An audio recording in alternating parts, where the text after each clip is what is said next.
Envoie ton Esprit Saint, ton feu d'amour divin, déploie ton cœur et viens nous sauver. Délivre-nous délivre-nous de tout ce qui refuse en nous de t'aimer.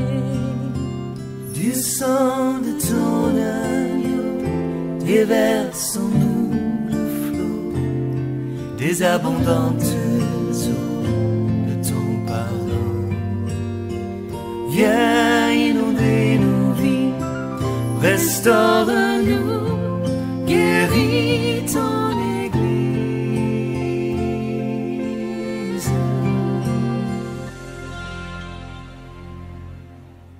Alléluia.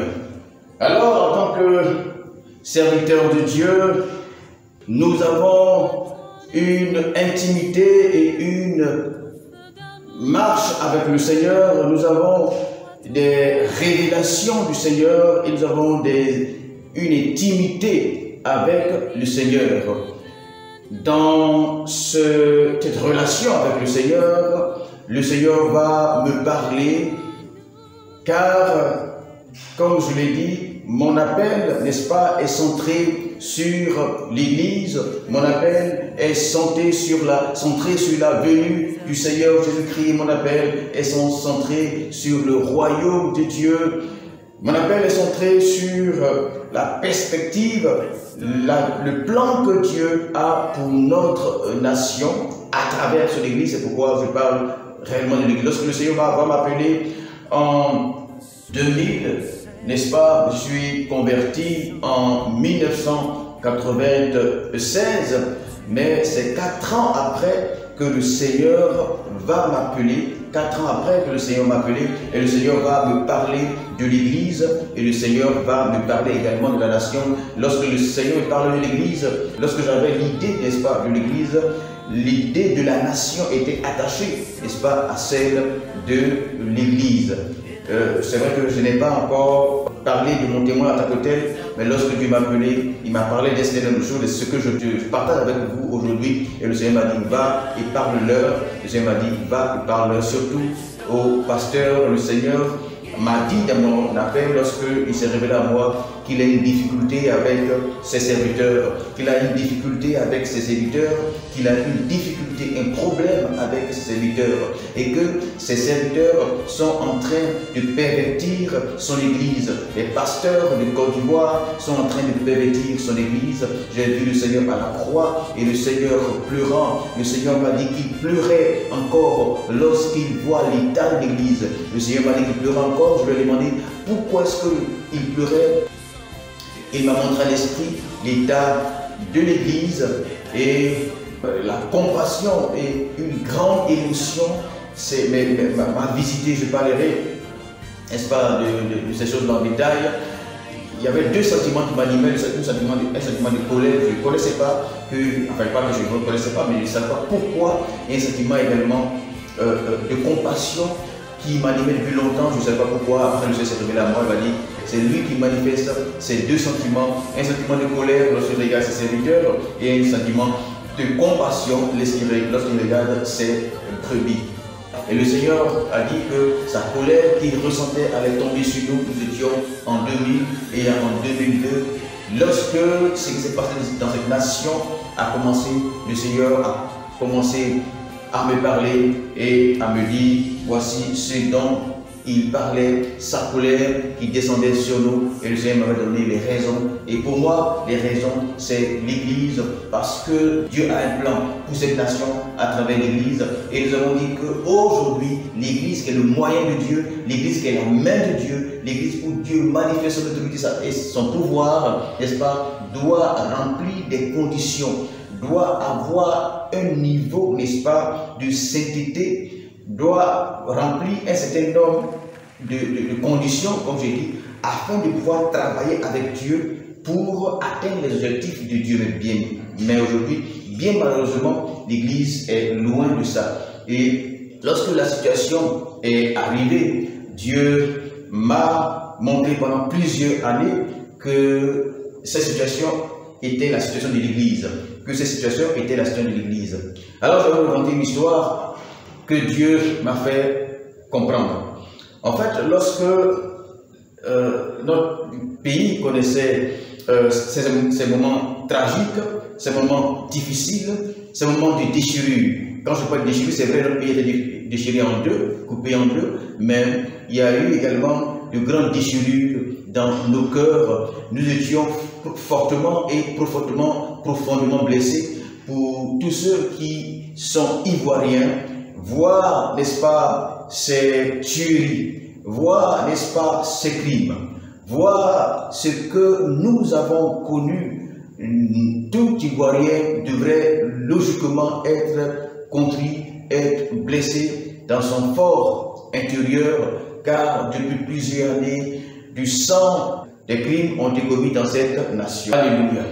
Et en tout cas, je crois que nous, Ivoiriens, nous avons été profondément et fortement blessés, n'est-ce pas, et confondus à travers tout ce que nous avons vécu. Et à un moment donné, ces choses-là me blessaient en tant qu'Ivoirien.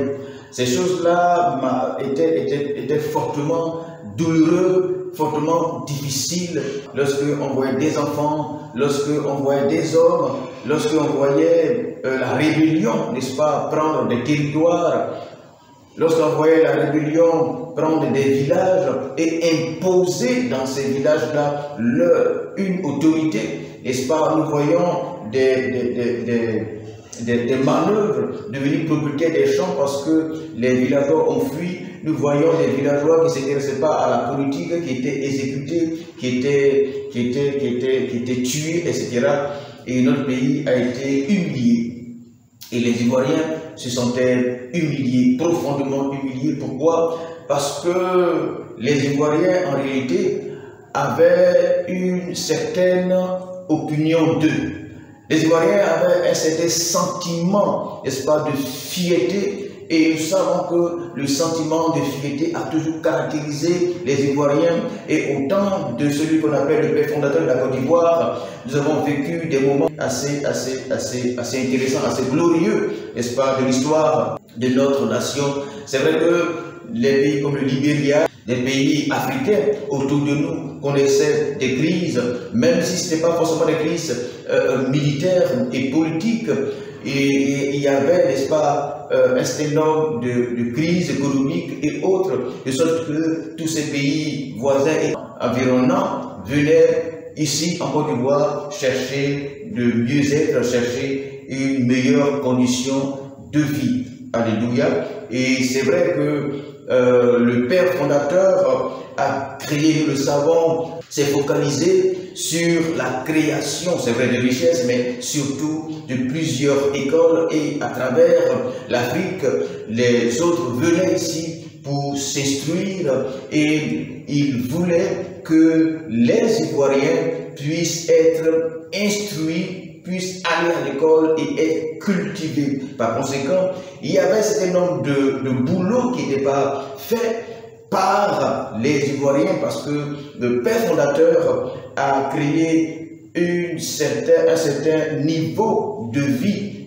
un certain niveau de standing, où étaient, n'est-ce pas, les Ivoiriens, ou sinon auxquels étaient suspendus les Ivoiriens. Et c'est vrai que du haut de leur hauteur, ils regardaient un certain nombre de frères travailler, alléluia, dans des secteurs où eux, ils n'étaient pas. Et c'est vrai, il faut le dire, qu'à un moment donné, tous ceux qui étaient nos manœuvres, ceux qui étaient nos servantes, ceux qu'on appelait avant nos boys, chauffeurs, etc., étaient ces frères des pays étrangers. Et les Ivoiriens, c'est vrai, ont commencé à avoir un certain regard, n'est-ce pas, de ces frères-là. Nous disons que ce n'est pas forcément un sentiment de supériorité que nous avions, mais nous avons connu la réalité de vie dans laquelle nous étions comme cela.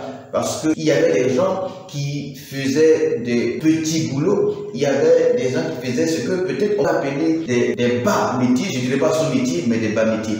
Alors, à un moment donné, les Ivoiriens se sont vus comme peut-être supérieurs et cela va leur donner un sentiment de supériorité quelque part. Voilà, un sentiment de supériorité. Je voulais parler de la fierté des Ivoiriens.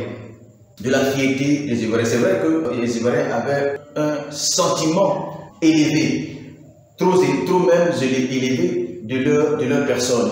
Or, la Bible dit de ne pas se voir supérieur aux autres, hein, mais plutôt de voir les autres supérieurs à nous, mais c'était je dirais, le contraire chez les Ivoiriens.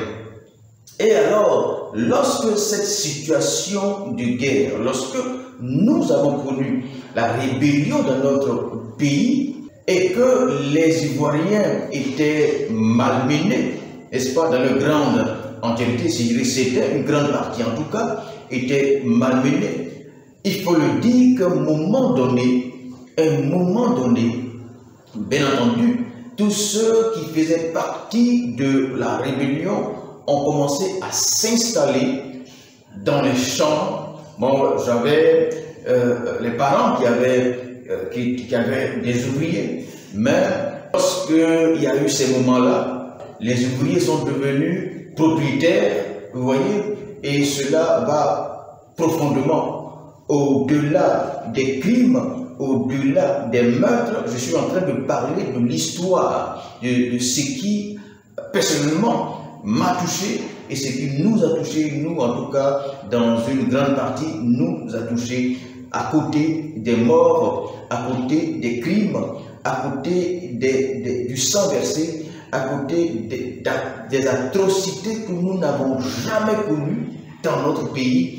Bien entendu que lorsque ce genre de choses arrive, vous êtes blessé, vous êtes humilié, vous êtes contrit, vous êtes abattu, vous êtes bien entendu dans le deuil, et ce deuil-là a duré plusieurs mois, voire plusieurs années. Et c'est vrai que ces choses-là ont commencé à personnellement me détruire intérieurement, car mon cœur saignait tous les jours lorsque je voyais mon pays. Lorsque je voyais mon pays, mon cœur saignait tous les jours. Surtout lorsque je regardais les journaux, lorsque on voyait les choses qui étaient faites. Vraiment, cela nous blessait grandement, sinon me blessait profondément. Et nous pleurons, n'est-ce pas, sur notre nation, nous pleurons pour les frères, les parents, etc., qui sont morts dans ces situations assez difficiles de notre pays.